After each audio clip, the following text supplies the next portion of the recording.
No, it's cool. They just want me to ask Eddie some questions about, obviously, they're not happy with Josh Warrington getting the opportunity to fight Kakachi. Why is he getting the fight? But I do listen to the voices, you know. Good though. Now, because at the end of the day, Chev, they communicate with me. I communicate with everybody, but you're the people's champ. You're plugged into the streets. You're plugged in. I'm plugged in, but Chev is like he's very elusive. It's like I have to climb up mountains, go through walls to get hold of you. You hear what it is? I'm not just elusive in the ring. I'm elusive everywhere. You know, that's how we roll, man. I'm like covered in hot oil. You just can't get hold of me. Finally, you've got that British strap. You are Britain's Cruiserweight champion. Talk to me about that. I've always been Britain's #1 since I turned pro. It's just people are just catching up and just. You know what? Tell me, why do you think that is, Chev? And I'm gonna be naughty and I'm gonna say it's down to your elusiveness. It's down to you not selling yourself. It's down to you not really putting yourself out there. I mean, I've got a promotional company in it, so I deliver in the ring every time. You do. But what about delivering outside the ring for people like myself, like I said, that have to kick down doors to get 5 minutes? Look, you're second in mic. If you're watching this interview, have I been a good interviewee? Have I not conducted myself respectfully?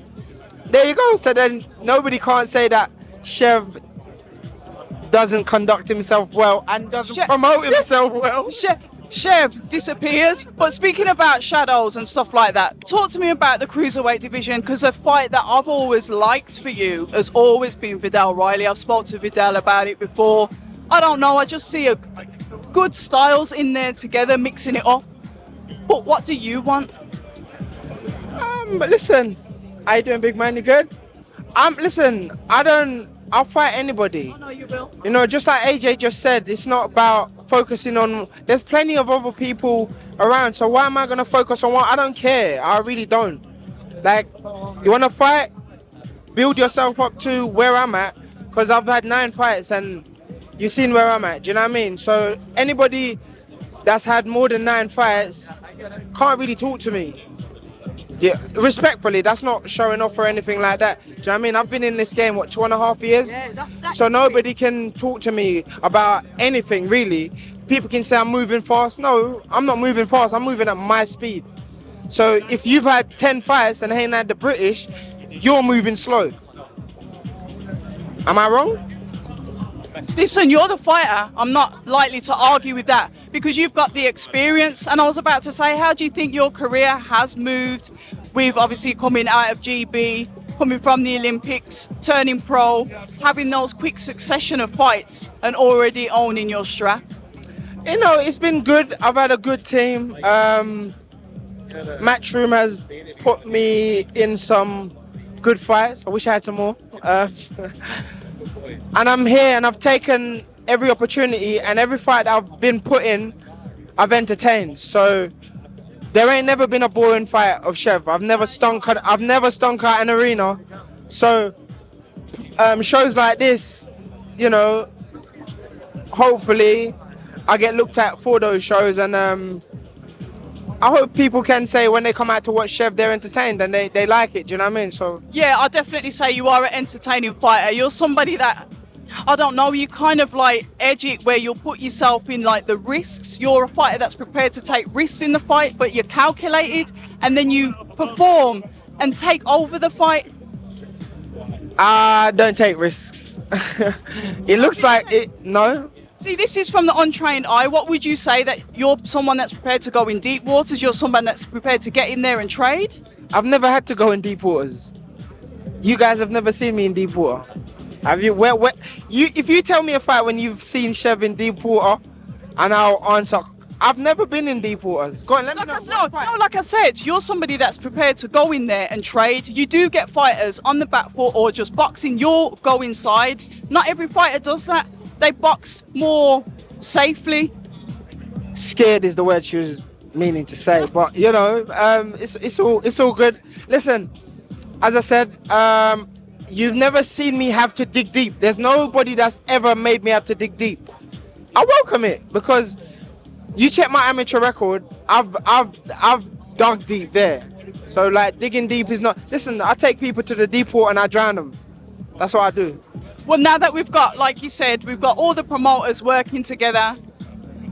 Riyadh season is something that I'm sure you want to be part of, and I'm sure you will be part of. When you look at the Cruiserweight division, who would you like? I don't care. I don't care. Look at my face. I don't care, right? We come to fight. We're all fighting on our own journeys, and at some point we're gonna collide. So I don't care who I fight. And for the record, don't ask me that question again. Not you, but anybody. I'm going to ask, because sometimes, no, you know what it is? No, but it's like, you know, when you look at someone and you think, you know what, I'll have fun in the ring with you. That's why I say, who do you fancy? But I don't care. I really don't. I really wish I could say, oh, I want to fight. Like, because then you're selective. Right. You're being selective. Yeah. As an amateur, I didn't get to be selective. Right. So am I going to come as a pro and be like, oh, I want to fight John, I want to fight Bob?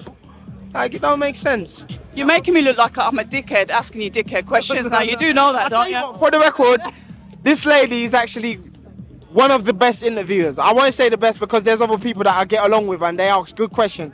But you never come and ask me the same stupid questions that I get from other people. Well, we've got to talk about your team stablemate, Joshua Buatsi, GB, mate. You know what I mean? Come on. Yeah. This geezer has to make it difficult. But you're here with him. You're here to support him. Yeah. Talk to us about that fight that he's got with Willie Hutchinson. And I'm going to talk about that because I want you to analyse, obviously, the Craig Richards fight before him. Respectfully, I hadn't heard of Willie Hutchinson before the Craig Richardson fight. I didn't watch the Craig Richardson fight in detail. I saw glimpses of it, so I don't know much about him. But I do know about Josh Buatsi. JB, solid as they come. His jab will do the work. Punch for punch. It's a bad day for Willie. And we need that because we need Joshua to really push on with his career. I spoke to him, obviously, he was waiting for the Anthony Yard fight. That didn't come through, and he got this opportunity, but it's an eliminator. You're looking at Beterbiev and Bivol at the top of the division.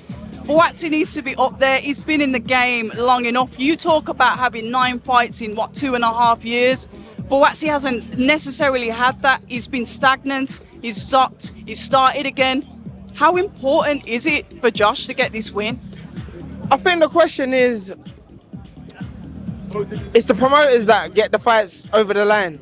So it's not the question is always on the fighters.